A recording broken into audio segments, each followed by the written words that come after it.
आपके घर में अगर दुख है, कल कथा में कहा था कि आज कथा में आपको बताया जाएगा कि घर में दुख है तो उसको मिटाया कैसे जाए, घर का क्लेश कैसे समाप्त किया जाए, घर में से दुख और तकलीफ को कैसे दूर किया जाए। अगर बहुएं क्रोध कर रही हैं, सास क्रोध कर रही है, भाई भाई में झगड़ा हो रहा है, परिवार कुटुंब टूट रहा है, तो उसको समाप्त कैसे करें। और उसको समाप्त करने की सामर्थ्यता किसी में नहीं हो सकती, क्योंकि भगवान विष्णु और लक्ष्मी के बीच में जब क्रोध होता था तो शंकर भगवान और पार्वती जाकर समाप्त करते थे। ब्रह्मा और ब्रह्माणी के बीच में जब क्रोध हुआ तो शंकर और पार्वती ने जाकर समाप्त करा। इंद्र और इंद्राणी के बीच में क्रोध हुआ तो शंकर और पार्वती ने जाकर समाप्त किया। उसके सिवा कोई समाप्त भी नहीं कर सकता।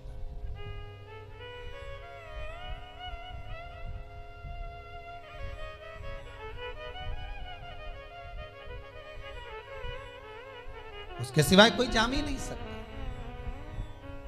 महाराज, मेरा क्लेश भगवान भोलेनाथ से, महाकाल से कह रही है, वो विधवा नारी, वो बेधव्य स्त्री, बाबा अगर मैंने चरण रख दिया तो फिर मेरी बहू मुझे घर से निकाल दे।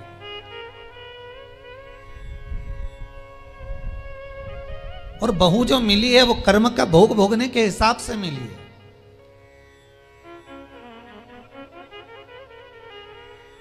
अगर अच्छी बहू मिल जाती तो तुम भगवान के मंदिर जाते क्या? भजन में दिल लगता क्या? नहीं। मिली है।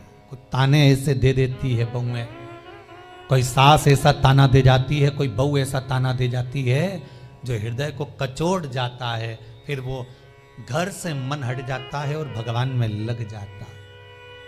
भगवान अपनी ओर खींचने के लिए आपको ऐसे मिलवाता, ऐसे योग बनाता। भगवान शिव शंकर उस बूढ़ी मां के लिए रोज जो कहकर जाती है, शिखर का दर्शन कर कर जाती है, रोज प्रार्थना कर कर जाती है, रोज निवेदन कर कर जाती है, आज वो बूढ़ी मां के लिए, उस बुजुर्ग मां के लिए, उस बूढ़ी मां के लिए महाकाल भी बूढ़ा बना है।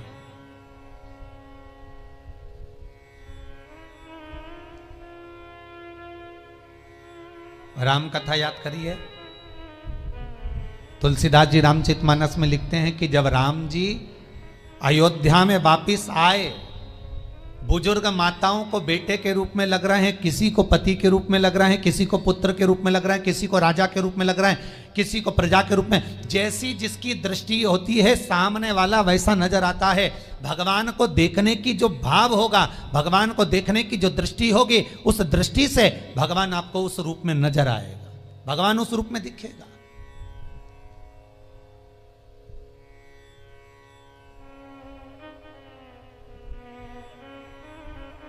आपका जो भाव है, आपकी जो दृष्टि है, उस दृष्टि से भगवान नजर आता है, भगवान दिखता है।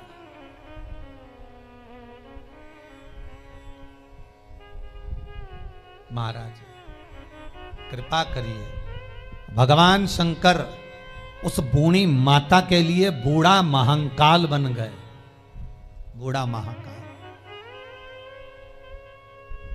अब एक दिन बूढ़े का रूप रखकर, मेरे भोलेनाथ बूढ़े का रूप रखकर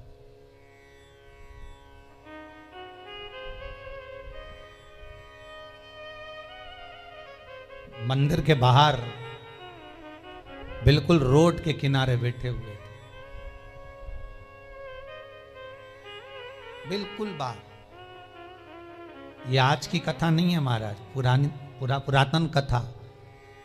आप सोचो कि भगवान बूढ़ा महादेव तो महाकाल के मंदिर के पास में ही है। महाकाल का मंदिर और बूढ़ा महाकाल का मंदिर दोनों पास पास में लगे हुए हैं। तो यहाँ अंदर तो ये प्रांगण जो बना, जो आज आप उज्जैनी को देखते हो, उज्जैन का मंदिर महाकाल का देखते हो, ये बड़ा सारा जो प्रांगण देखते हो, खूब फैला हुआ देखते हो, ये तो अब बना है। उस समय तो केवल अगर पुराना उज्जैन का कभी फोटो निकालना, कभी कुंभ मेले का फोटो निकालना, या उज्जैन में ही जाकर प्राचीन इतिहास को देखना, तो केवल महाकाल का मंदिर आपको नजर आएगा और बूढ़ा महाकाल का मंदिर नजर आएगा, आसपास पूरा खुला। उसी तरह बस सामने बूढ़ा महाकाल बूढ़े का रूप रखकर सामने बैठा हुआ था, बुजुर्ग का रूप रखकर, बूढ़े का रूप रखकर बैठे भगवान। और बूढ़ी मां फिर दर्शन करने के लिए आई। उसने फिर निवेदन करा, बाबा मैं अंदर नहीं आ सकती, पर आप बाहर आ सकते हो, आप कृपा करिएगा। बूढ़े का रूप रखकर महाकाल बाहर आए और महाकाल ने आकर बूढ़ी माता से कहा, तू क्या चाहती है, बोल, क्या दूं तुझको, बता। बूढ़ी माता कहती है, मैं आपसे क्यों मांगू, आप कौन? हमारी भारत की सरकार भी ये कहती है कि ट्रेन में सफर कर रहे हो तो किसी का सामान कोई खा रहा है तो उसका खाने का सामान लेकर बिल्कुल मत खाना, नहीं तो कोई दवाई मवाई मिला दे तुम्हारा बैग में ले जाए। सही है। तो बुढ़िया कह रही है, मैं आपसे क्यों मांगू, आपकी और मेरी क्या पहचान, आपको मैं जानती ही नहीं, आप हो कौन? और बूढ़े बैठे हो बाहर, और कितनी मक्खियां भिनक करेंगी तुम्हारे ऊपर।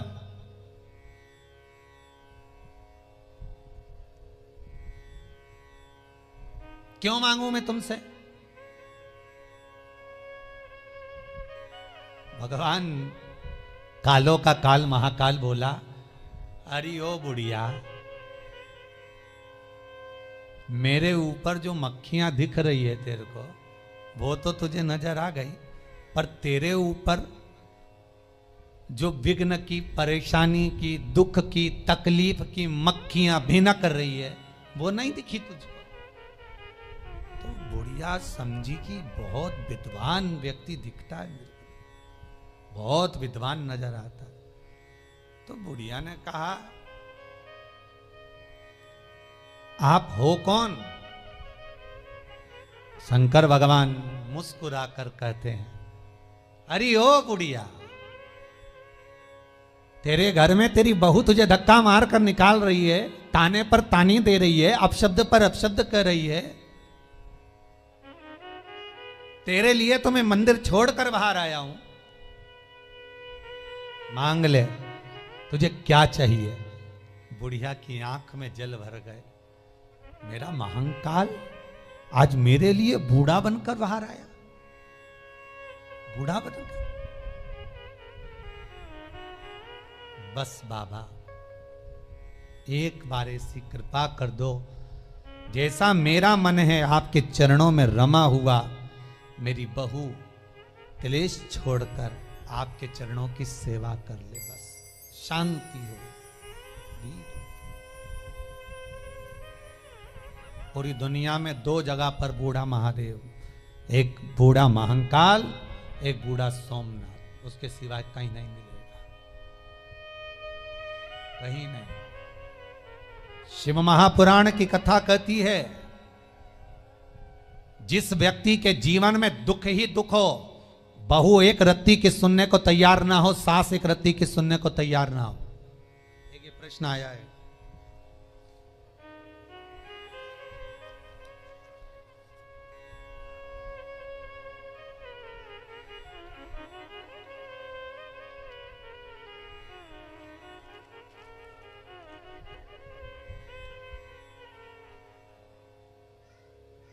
सविता जी हैं ग्वालियर से। सविता जी, अगर आप कथा सुन रही हैं तो ध्यान दीजिएगा। पति तलाक का केस डाल चुके हैं, पत्नी और बच्चों को मार मार कर मायके भेज दिया है, कोर्ट केस चल रहा है। निवेदन है कि वो वापस ले लें केस को, और हमारे बच्चे और हमारा क्या होगा, इसलिए हम वापस साथ में रहना चाहते हैं। ग्वालियर से सविता जी आपने ये भेजा है। एक निवेदन करूंगा, प्रयास आपको करना पड़ेगा सविता जी।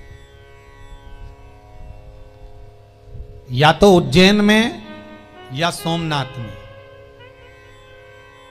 बूढ़ा महादेव के मंदिर में जाइए और शंकर भगवान पर 121 शमी पत्र घी में डुबोकर चढ़ा दीजिए। कभी जिंदगी में क्लेश नहीं हो सकता महाराज।